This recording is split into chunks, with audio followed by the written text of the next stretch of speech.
สบายดีพี่น้องปองไปเปิดสุขุสุขคนวันนี้มาทำพิธีประเพณีของประเทศลาวเก็บกระดูกผู้ที่เสียชีวิตไปแล้วเป็นประเพณีของคนลาวชาวพุทธทั้งหลายมาเบิ่งกันพี่น้อง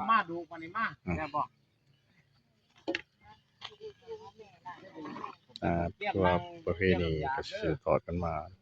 รุ่นต่อรุ่นพี่น้องนี่คือพี่ภาษาพี่น้องว่าอาจารย์กำลังที่สวดเป็นสถานที่พี่ภาษากันพี่น้อง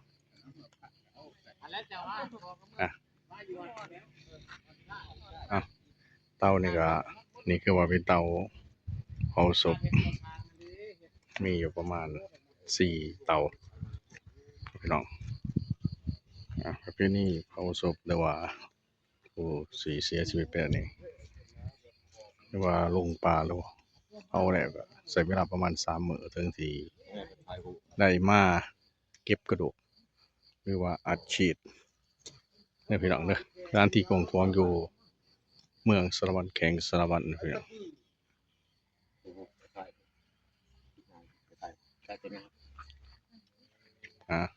ทำพิธีอยู่พี่น้อง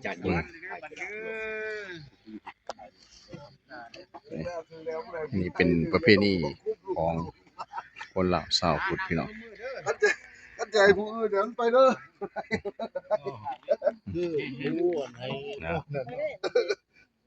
ระวังยากคือแท้ให้หมดนั่นนี่คือมาเก็บกระดูกหรือว่าอัดฉีดแม่ละโมโคนะโมตัสสะภะคะวะโตอะระหะโตสัมมาสัมพุทธัสสะเริ่มวิธีพี่น้องมาเบิ่งนำกันนะโมตัสสะภะคะวะโตอะระหะโตสัมมาสัมพุทธัสสะสาธุสาธุอิมัสสมิงอนัญญาเตนะนิภิกขานิสัตตุปาปยัญชนะนิสัอุทธกานิสัตัมภลานิเนตุกาติกะมรณานิสัพพโคสนะอาลานิสาคิรณานิสัทธานิสัพพะเป็นพระเพทในกาต้นเป็นขั้วนี่แหละอยู่เป็นล้านนี่ในมันนี่ครับพวกเก็บกระดูกเนี่ยทุกอย่างก็คือเอาสู่พวก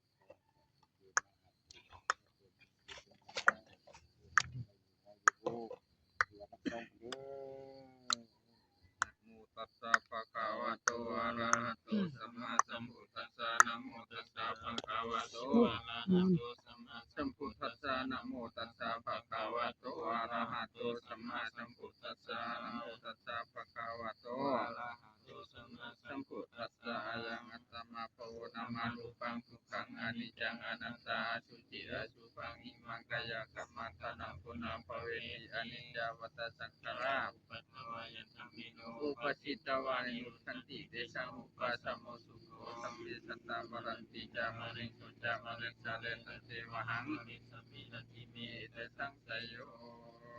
อัฏฐาสิเมอมนะยะนัมยะสิเมอากาสิเมยะติมิตาสัจจะเมเตตานังตังกินังตัสสะอุเปกตามันตะลัง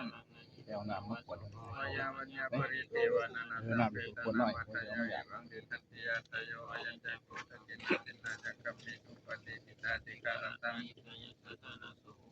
ปฏิโชยติธรรมโมจายังอิสัติโตเปตานาภูตจักรตาวราลาพระจักรเกุณมานุปฏินังสเมหิยัง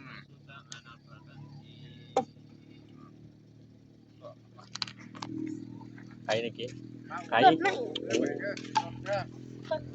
นปลาแย่งอันกาแล้วคนมันตกคือเก่าเอาเลยคนมันตกคือเก่ามันเราจะใครแบบนั้นตีกับพูดแล้วคนมันตกคือเก่าวิมันธีเนี่ยพิธีเสร็จเรียบร้อยพี่น้องเอ้ยนี่คือว่าเก็บกระดูกเอาเมื่อวัดไปใส่เจดีย์ทางศาสนาเลยพี่น้อง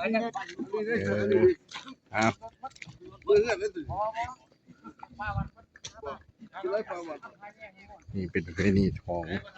สืบทอดกันมาสู่รุ่นต่อรุ่นนะพี่น้อง